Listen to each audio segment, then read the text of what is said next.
Dear students, today we are going to start up with the new topic, that is your poem Where the Mind is Without Fear, written by Rabindranath Tagore. This is a beautiful poem which is written by the great poet Rabindranath Tagore. Now let us see the short introduction of the poet Rabindranath Tagore. So open your textbook to page number 74 and be ready with your notebook and your pen to note down the important meanings. To 1914 was the author of Gitanjali, and its profoundly sensitive, fresh and beautiful verse.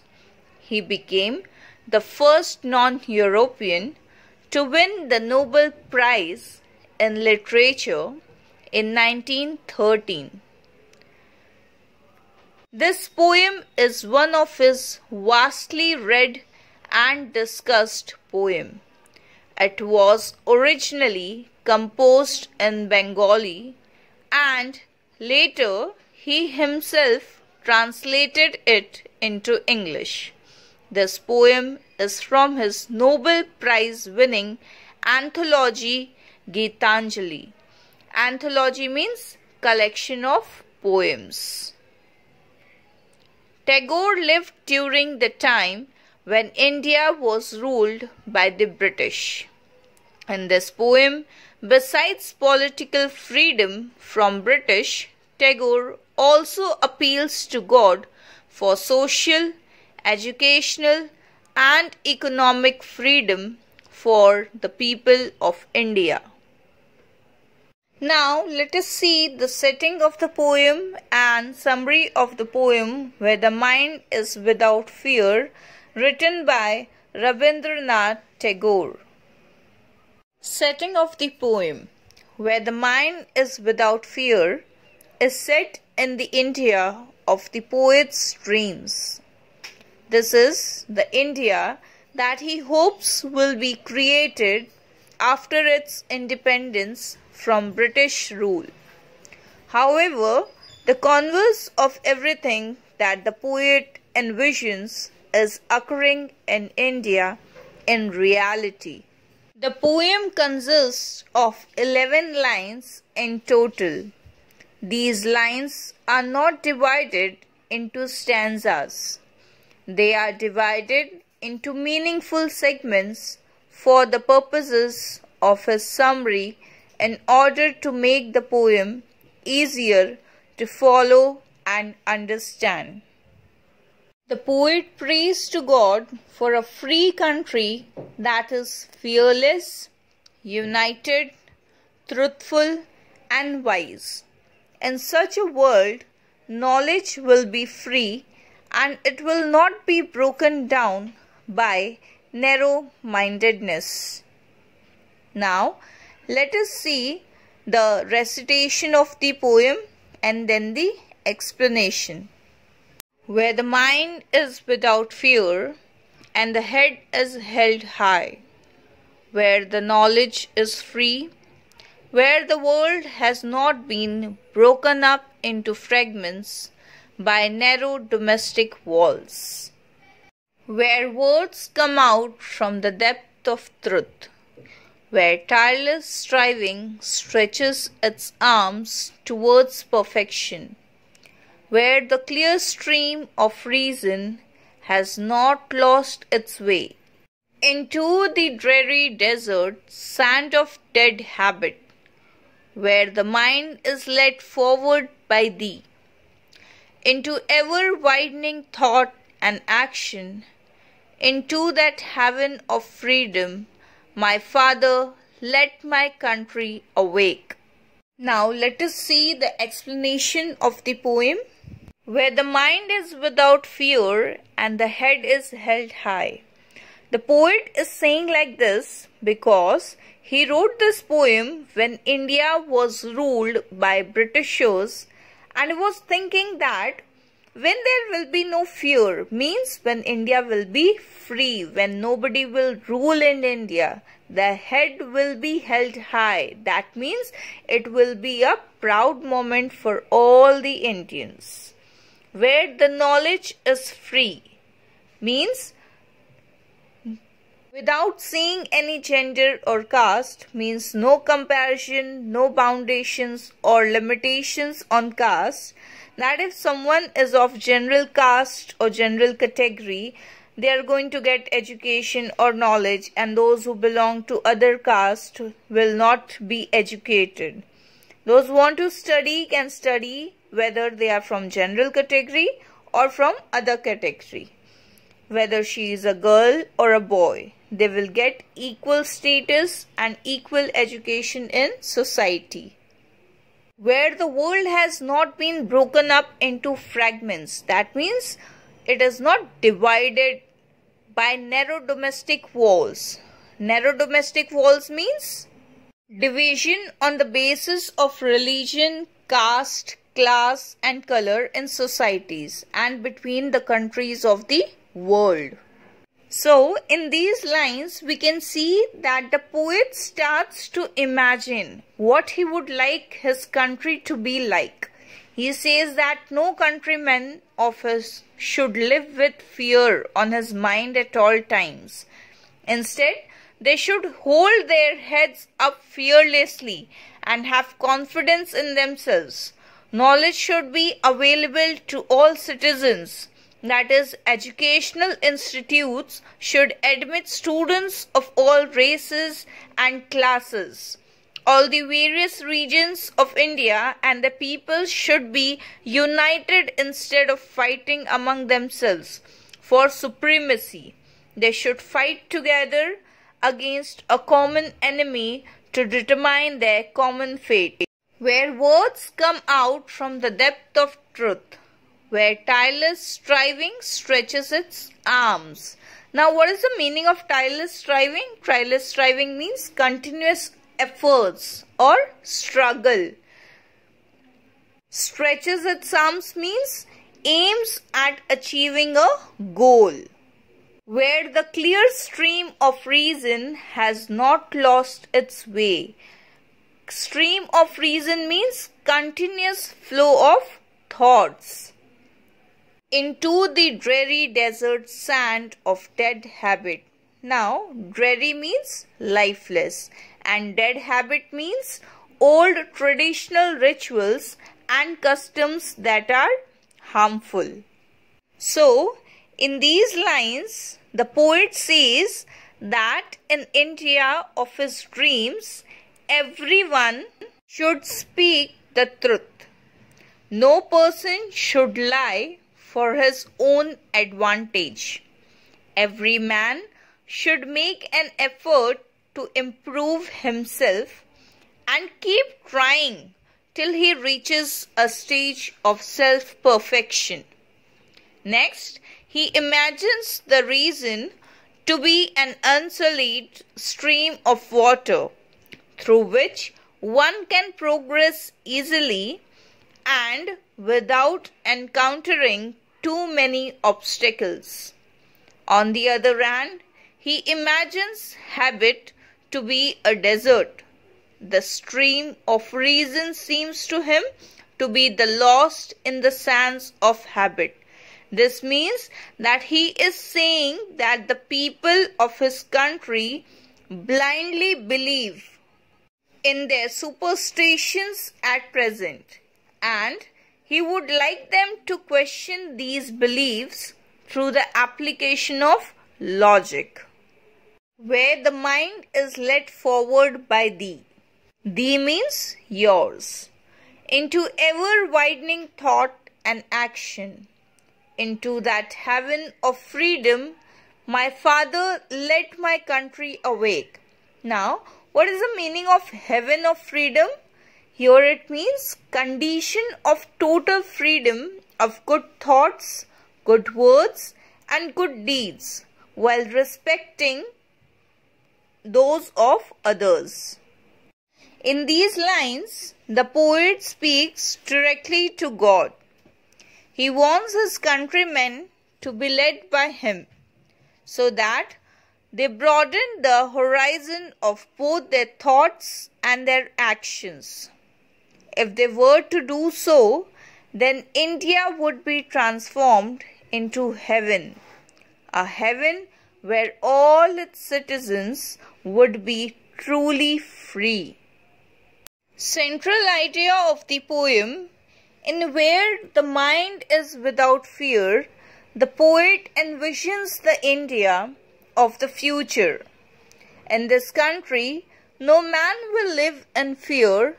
Instead, they will all possess a share of knowledge or wisdom. No Indian will discriminate against another on the basis of class or caste, and all its various states will join hands in the fight against British.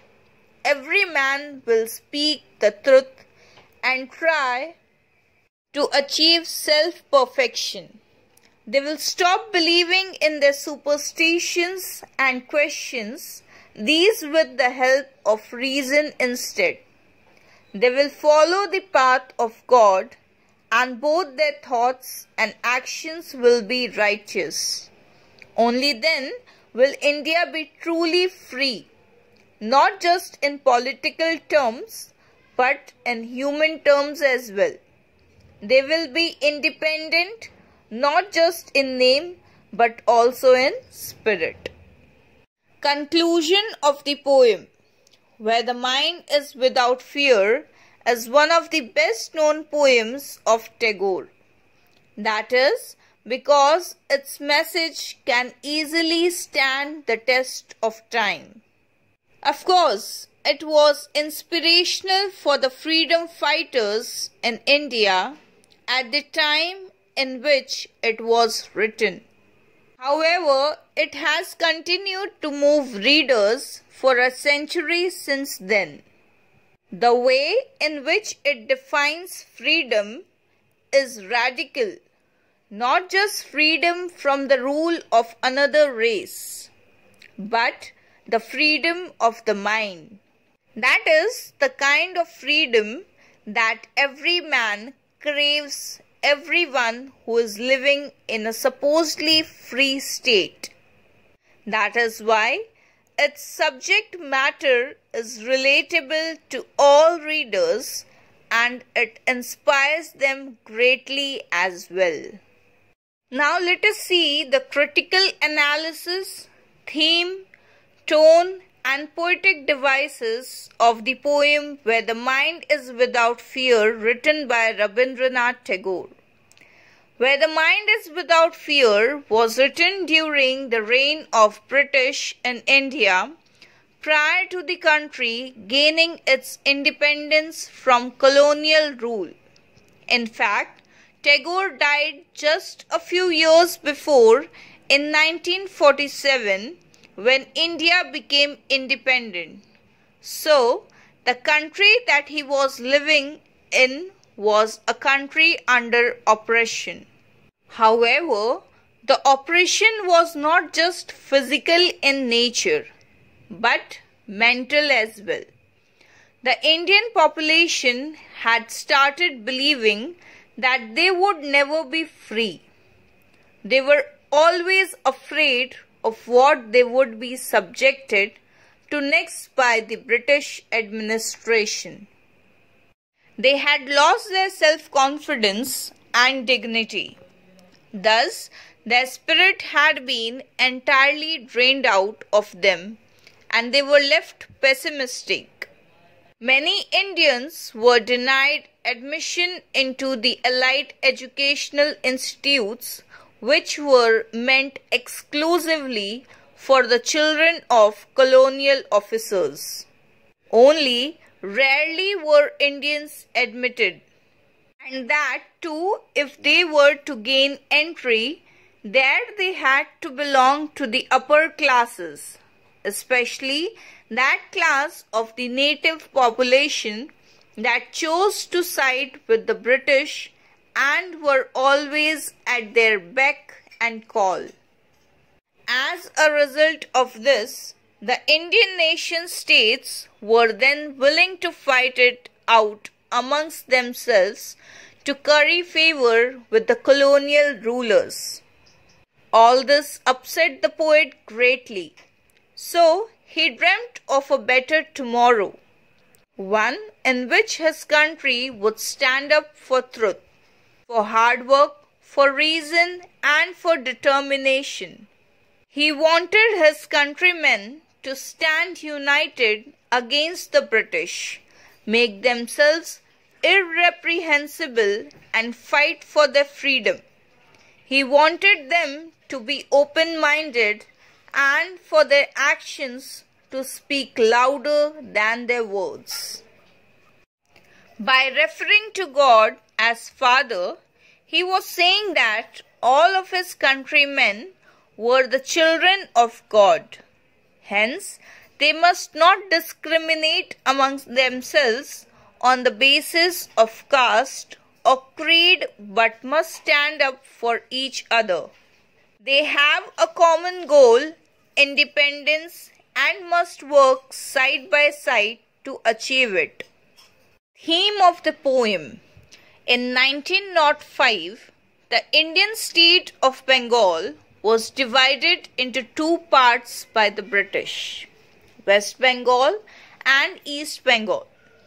East Bengal later became Bangladesh in 1971.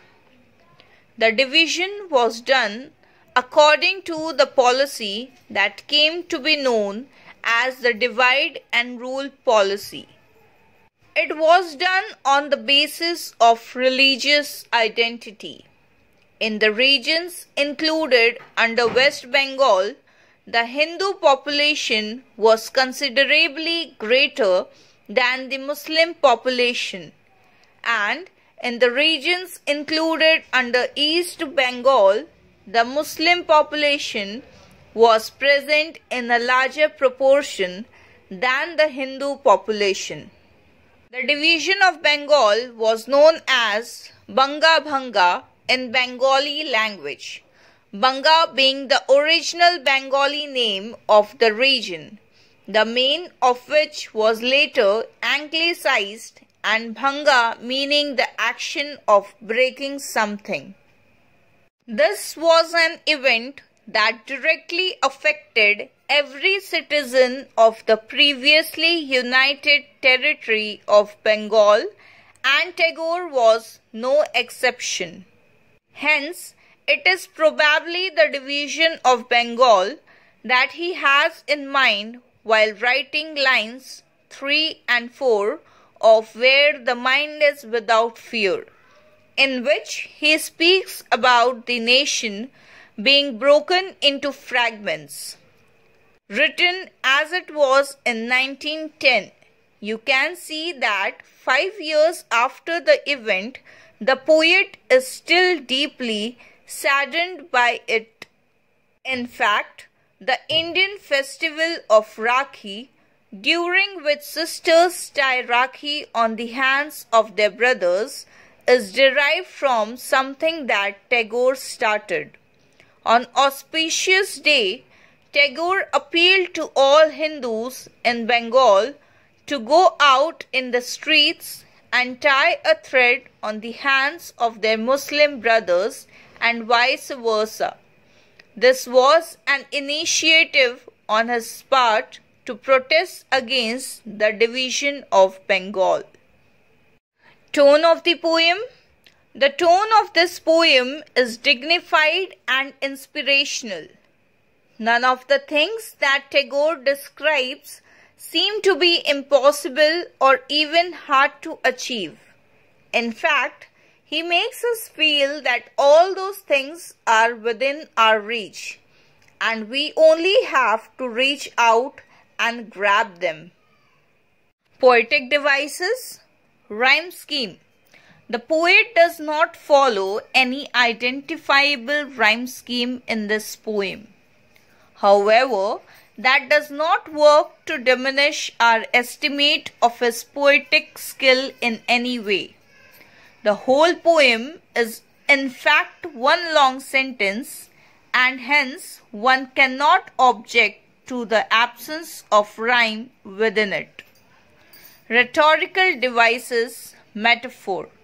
This rhetorical device is used when a covert comparison is made between two different things or ideas. In this poem, the poet uses the device of metaphor in lines 7 and 8 when he compares reason with a stream of water and habit with a desert. Apostrophe. This rhetorical device is used when a poet addresses his or her poem to an absent audience. In this poem, the poet uses the device of an apostrophe in lines 9, 10 and 11 when he speaks directly to God. He refers to God as Father and asks him to make India into a country where everyone is really and truly free.